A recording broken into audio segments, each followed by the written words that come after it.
Jasad memerah, ahli forensik kuak hasil otopsi Mirna. Ahli forensik Kombes Pol Prof. Dr. Somi Hastri memberikan kesaksian terkait proses otopsi terhadap jenazah Mirna Salihin. Dr. Hastri mengatakan bahwa jasad Mirna Salihin dalam kondisi memerah, sama seperti tanda-tanda jasad yang tewas karena cyanida. Seperti diketahui, polemik soal penyebab kematian Mirna Salihin kembali menjadi perbincangan publik setelah serial tentang kasus kopi cyanida ditayangkan oleh Netflix.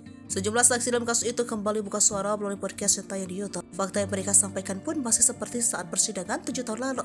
Ahli forensik Kombes Pol Prof. Dr. Somi Hastri memberikan kesaksian terkait proses otopsi terhadap jenazah Mirna Salihin, yang mengatakan bahwa jasad Mirna dalam kondisi memerah, seperti tanda-tanda jasad yang tewas karena cyanida.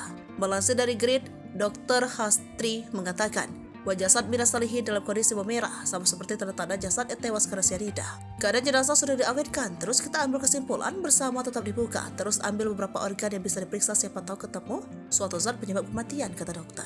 Dr. Hastri pun menyebut bahwa saat investigasi ia menyebut Jessica sebagai pelakunya dan Mirna meninggal karena cyanida. Ternyata, saya juga pernah bilang, saya malah waktu diwawancara, ia memang meninggal karena cyanida dan pelakunya Jessica, ujar Dr. Hastri.